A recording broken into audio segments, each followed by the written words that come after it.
सुमित्रा, क्या बात है, तूने कटहल में इतना तेल भर दिया? रोहन और प्रिया ने सब्जी छुई तक नहीं। मालकिन, मैंने तो रोजाना की तरह ही सब्जी बनाई थी और कटहल को थोड़ा फ्राई करके बनाया था, शायद इसी वजह से तेल दिख रहा होगा।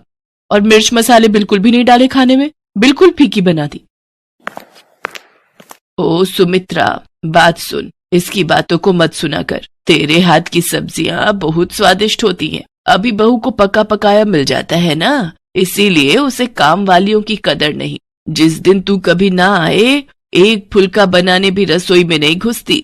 सब खाना बाजार से ऑर्डर होता है। अच्छा सुन, भिंडी की सब्जी रखी है। कल रात ये सब खाना खाने होटल चले गए, किसी ने सब्जी छुई तक नहीं। वैसे क्या बात है, तू थोड़ी परेशान लग रही है। अब तेरे आदमी की तबीयत कैसी है?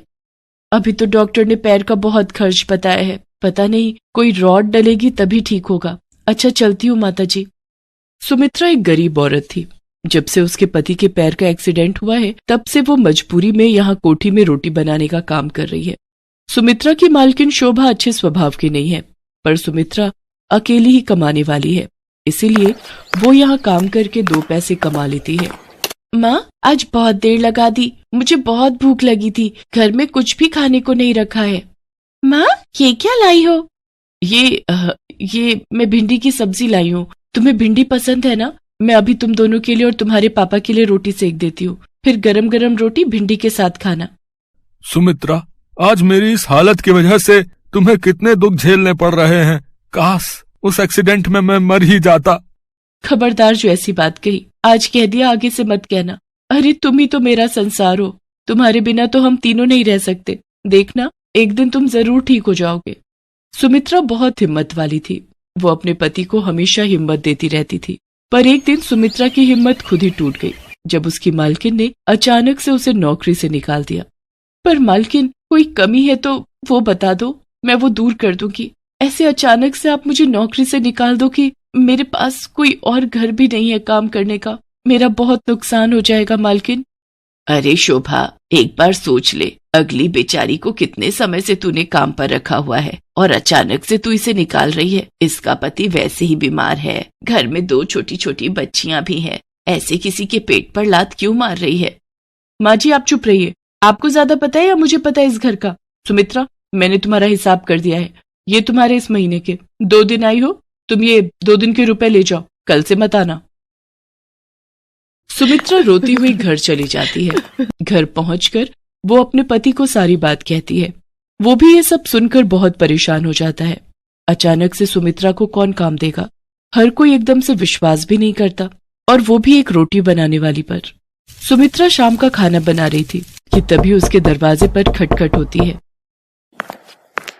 अरे माताजी, आप और इस समय? आइए, अंदर आइए। सुमित्रा, आज सुबह शोभा ने जो भी किया उस बात से मुझे बहुत ठेस पहुंची है। मैं मंदिर के लिए निकली थी, पर मेरा मन मंदिर में भी नहीं टिक रहा था, इसलिए मैं तुमसे मिलने चली आई। मैं शोभा को तो नहीं सुधार सकती, पर मैं तुम्हें एक सलाह देना चाहती हूँ, अगर तुम मानो तो। जी बोलिए माताजी। सुमित्रा, ये 10,000 रुपए रख ले और इनसे खुद का कोई खाने का ठेला लगा ले। वैसे तू छोले भटूरे बहुत ही अच्छे बनाती है, अगर तू चाहे तो छोले भटूरे का ठेला शुरू कर सकती है। आजकल लोग छोले भटूरे खाना बहुत पसंद करते हैं, और आगे सर्दियों के दिन भी आ रहे हैं, तो तेरी अच्छी खासी बिक्री शुरू हो जाएगी। पर माताजी, आप मुझे इतने सारे पैसे दे रही हो, मुझे अच्छा नहीं लग रहा। सुमित्रा, ये पैसे मेरे खुद के हैं, मैंने जोड़े हुए थे, और फिर इन रुपयों की मेरे से ज्यादा तुझे जरूरत है। अब तू देर मत कर, इन रुपयों से जल्दी से छोले भटूरे का ठेला शुरू कर दे, फिर मैं गरम गरम छोले भटूरे खाने आऊंगी। उन रुपयों को देखकर सुमित्रा के मन में हिम्मत जाग जाती है, और वो माताजी को दिल से शुक्रिया करती है। आज मुसीबत की इस घड़ी में माताजी उसके लिए ईश्वर का रूप बनकर आई थी। माताजी की सलाह सुमित्रा और उसके पति को ठीक लगती है, और अगले ही दिन सुमित्रा छोले भटूरे का ठेला लगाने के लिए सारा सामान इकट्ठा कर लेती है, और 2-3 दिन में ही उसका छोले भटूरे का ठेला शुरू हो जाता है। पहले तो कभी नहीं देखा, लगता है बाजार में ये छोले भटूरे वाली नहीं आई है। भैया, बहुत ही स्वादिष्ट छोले भटूरे बनाती है, साथ में प्याज, चटनी, अचार और बूंदी का रायता भी 1 प्लेट खाई थी कल मैंने। भैया सचमुच आनंद आ गया बता रहे। अच्छा एक काम करते हैं, 1 प्लेट खा लेते हैं चलकर, गरम गरम है, मजा आ जाएगा। 2 प्लेट छोले भटूरे देना और प्याज और अचार ज्यादा कर देना। ठीक है, अभी देती हूँ। आप दोनों के लिए भैया जी। हमें भी 1-1 प्लेट छोले भटूरे लगा दो। भटूरे थोड़े करारे देना है। सुमित्रा का छोले भटूरे का ठेला चल पड़ता है। उसमें नया आत्मविश्वास पैदा होता है। धीरे धीरे वो छोले भटूरे के ठेले से अच्छे पैसे कमाने लगती है और एक छोटी दुकान किराए पर ले लेती है। अब सुमित्रा की छोले भटूरे की दुकान थी। उसके साथ साथ गाजर का हलवा, मूंग की दाल का हलवा, गुलाब जामुन और कुछ मिठाइयां भी बेचनी शुरू कर दी थी। सुमित्रा ने काफी अच्छे पैसे कमा लिए थे। एक दिन वो माताजी से मिलने गई। नमस्ते मालकिन, वो माताजी से मिलना था। माँ जी का 15 दिन पहले स्वर्गवास हो गया। शुगर बढ़ गई थी और फिर काफी तबीयत खराब होने की वजह से डॉक्टरों ने जवाब दे दिया था। कुछ काम था माँ जी से, मुझे काम से जाना है, मुझे देर हो रही है। माताजी के गुजरने की खबर सुनकर सुमित्रा की आंखों में आंसू आ जाते हैं। आज उन्हीं के कारण उसके पास पैसे और काम था। सुमित्रा जो रुपए माताजी को वापस करने गई थी, उन रुपयों से वो गरीबों में माताजी के नाम का दान करती है ताकि उनकी आत्मा को शांति मिल सके। सुमित्रा के पति के पैर का ऑपरेशन भी ठीक ठाक हो जाता है। अब दोनों पति पत्नी मिलकर छोले भटूरे की दुकान चलाते थे।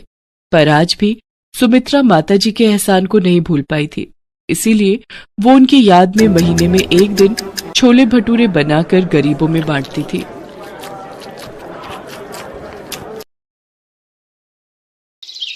मान्या एक बड़े होटल में शेफ थी और बहुत ही बढ़िया बढ़िया तरह के खाने बनाने में माहिर थी। होटल वाले भी मान्या के काम को बहुत पसंद करते थे।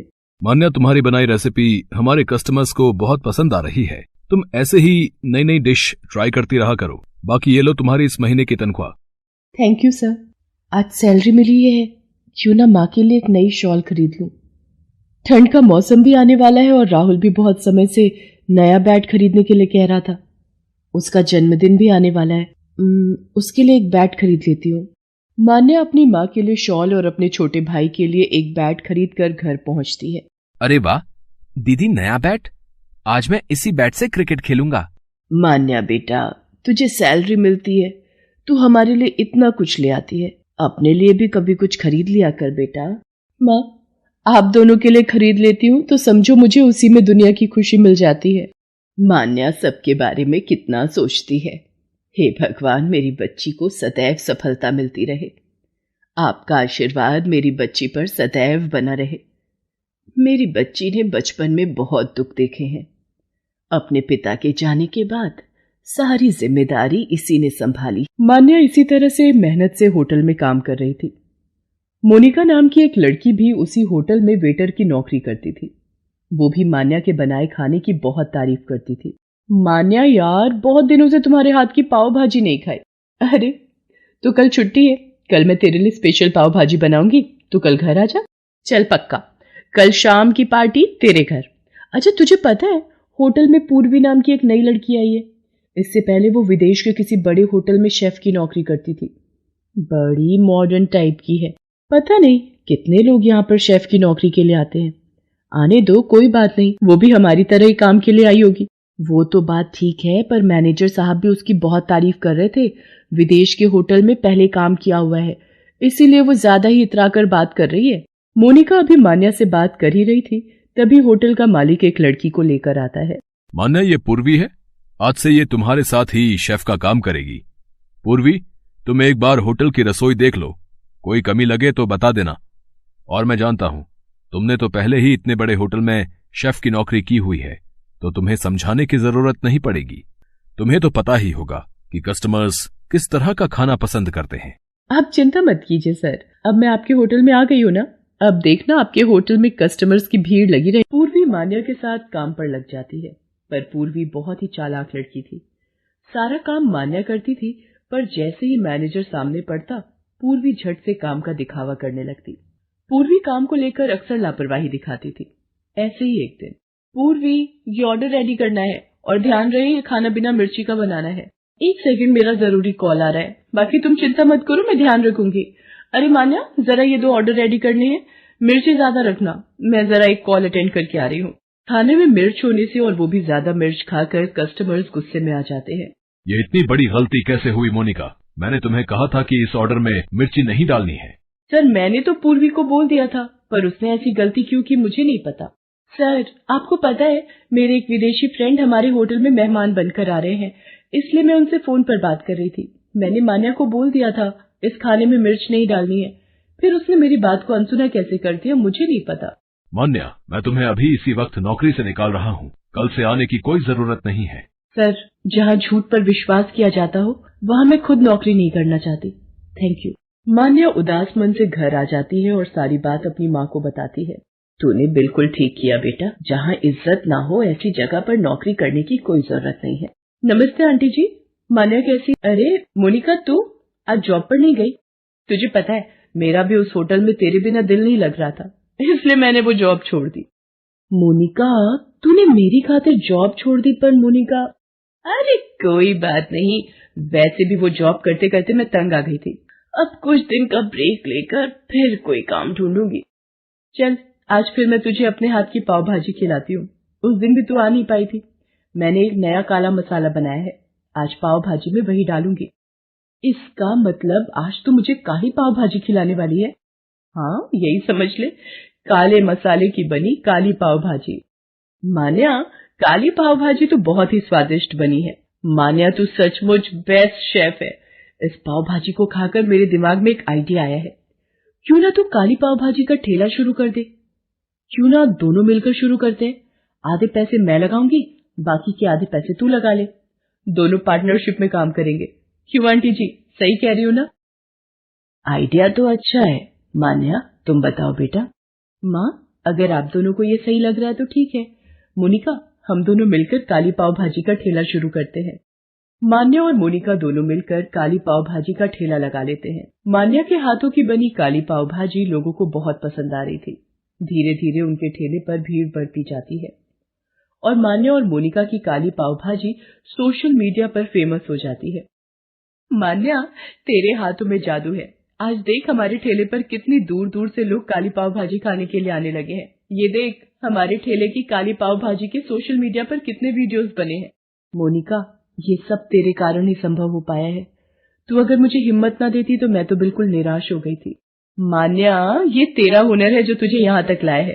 अच्छा सुन, मैंने वो तुझे बताया था ना, होटल खोलने के लिए एक अच्छी जगह मिल गई है, आज ही देखने चलते हैं।